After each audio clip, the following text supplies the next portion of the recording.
Assalamualaikum warahmatullahi wabarakatuh. Perkenalkan, nama saya Wahyudi, pendidikan ekonomi dari STKIP Majenang semester 2. Kali ini saya akan membahas tentang permasalahan manajemen pendidikan di Indonesia untuk memenuhi tugas manajemen pendidikan yang diampu oleh Ibu Widya. Peran pendidikan dalam pembangunan itu mempunyai tugas penyiapan sumber daya manusia untuk pembangunan daerah yang derap langkah pembangunannya itu selalu diupayakan seirama dengan tuntutan zaman. Perkembangan zaman selalu memunculkan persoalan-persoalan baru yang tidak pernah terfikirkan sebelumnya. Mengkaji mengenai permasalahan pendidikan, yaitu perkembangan zaman selalu memunculkan persoalan-persoalan baru yang tidak pernah terpikirkan sebelumnya, yang keterkaitannya antara pokok tersebut yaitu faktor-faktor yang mempengaruhi perkembangannya dan masalah-masalah aktual beserta cara penanggulangannya. Apa jadinya bila pembangunan di Indonesia tidak dibarengi dengan pembangunan di bidang pendidikan? Walaupun pembangunan fisiknya baik, tetapi apa gunanya bila moral bangsa terpuruk? Jika hal tersebut terjadi, bidang ekonomi akan bermasalah karena tiap orang akan korupsi, sehingga lambat laun akan datang hari di mana negara dan bangsa ini hancur. Oleh karena itu, untuk pencegahannya, pendidikan harus dijadikan salah satu prioritas dalam pembangunan negeri ini. Pemerintah dan solusi permasalahan pendidikan. Mengenai masalah pendidikan, pemerintah kita itu masih terasa sangat minim. Gambaran ini tercermin dari beragamnya masalah pendidikan yang makin rumit. Kualitas siswa masih rendah, pengajar kurang profesional, biaya pendidikan yang mahal, bahkan aturan undang-undang pendidikan kita itu kacau. Dampak dari pendidikan yang buruk itu, negeri kita kedepannya makin terpuruk. Keterpurukan ini dapat juga akibat dari kecilnya rata-rata alokasi anggaran pendidikan baik di tingkat nasional, provinsi, maupun kota dan kabupaten. Penyelesaian masalah pendidikan tidak semestinya dilakukan secara terpisah-pisah, tetapi harus ditempuh langkah atau tingkatan yang sifatnya menyeluruh. Artinya kita hanya memperhatikan kepada kenaikan anggaran itu saja. Sebab percuma saja jika kualitas sumber daya manusia dan mutu pendidikan di Indonesia masih rendah. Masalah penyelenggaraan wajib belajar 9 tahun sejatinya masih menjadi PR besar bagi kita. Kenyataannya yang dapat kita lihat bahwa banyak di daerah-daerah pinggiran itu yang tidak memiliki sarana pendidikan yang memadai. Dengan terbengkalainya program wajib belajar 9 tahun mengakibatkan anak-anak Indonesia masih banyak yang putus sekolah. Sebelum mereka menyelesaikan wajib belajar 9 tahun, dengan kondisi tersebut bila tidak ada perubahan kebijakan yang signifikan, sulit bagi bangsa ini keluar dari masalah-masalah pendidikan yang ada.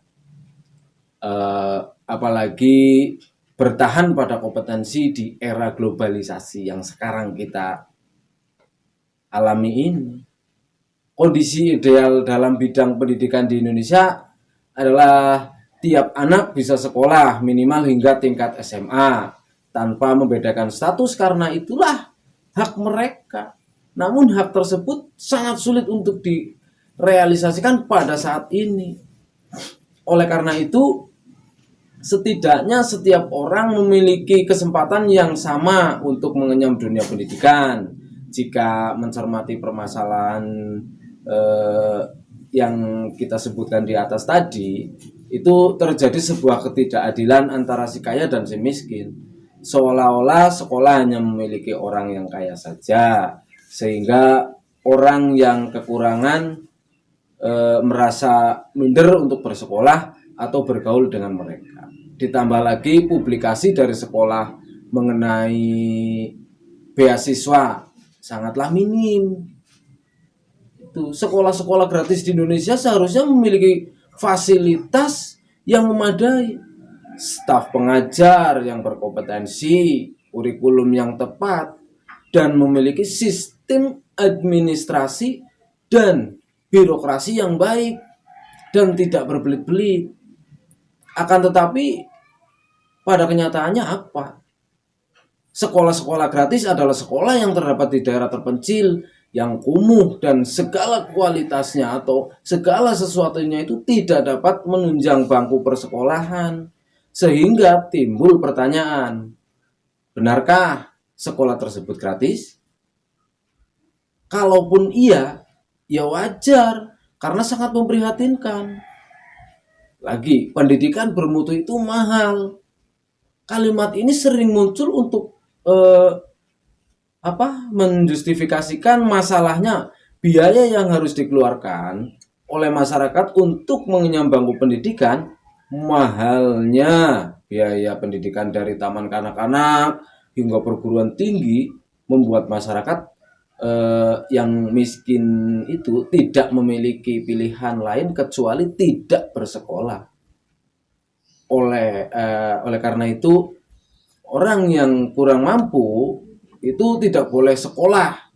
Untuk masuk TK dan SD negeri saja saat ini dibutuhkan biaya 500 sampai 1 juta. Bahkan ada yang memungut di atas 1 juta itu ada. Masuk SLTP, SLTA bisa mencapai 1 juta sampai 5 juta.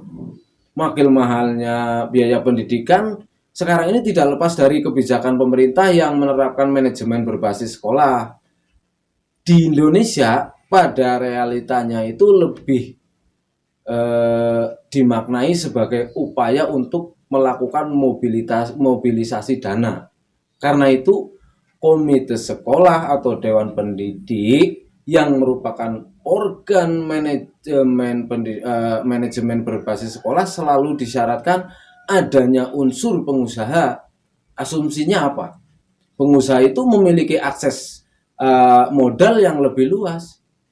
Hasilnya, setelah komite sekolah terbentuk, segala pemungutan uang kadang berkedok sesuai keputusan komite sekolah, namun pada tingkat implementasinya ia tidak transparan. Dan karena yang dipilih menjadi pengurus anggota komite sekolah adalah orang-orang yang dekat dengan kepala sekolah, akibatnya komite sekolah hanya menjadi legalitator kebijakan kepala sekolah saja. Dan manajemen berbasis sekolah pun hanya menjadi legitimasi bagi dari pelepasan tanggung jawab negara terhadap permasalahan pendidikan rakyatnya.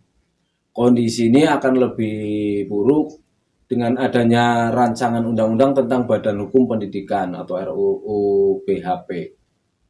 Perubahan status pendidikan dari milik publik ke bentuk badan hukum jelas memiliki konsekuensi ekonomis dan politis amat besar.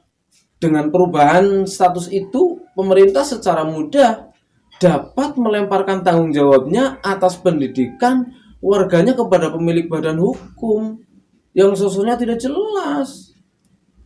Perguruan tinggi negeri pun berubah menjadi badan hukum milik negara. Munculnya BHMN dan manajemen berbasis sekolah adalah beberapa contoh kebijakan pendidikan yang kontroversial atau kontroversial. BHMN sendiri berdampak pada melambungnya biaya pendidikan di beberapa perguruan tinggi favorit. Harapan saya terhadap pendidikan Indonesia, semoga pendidikan di Indonesia lebih baik lagi, pemerintah lebih lebih perhatian terhadap rakyat kecil yang tidak bisa mengenyam pendidikan yang layak, bisa bisa bersekolah dengan yang lebih mampu. Itu saja. Mungkin kalau bicara dengan kurikulum yang sekarang, insya Allah pemerintah sedang berupaya untuk bisa memperbaiki masalah-masalah dalam manajemen pendidikan di Indonesia ini. Demikian dari saya. Apabila banyak kekurangan, saya mohon maaf yang sebesar-besarnya. Terima kasih. Mungkin kapan-kapan kita sambung lagi. Demikian dari saya. Wassalamualaikum warahmatullahi wabarakatuh.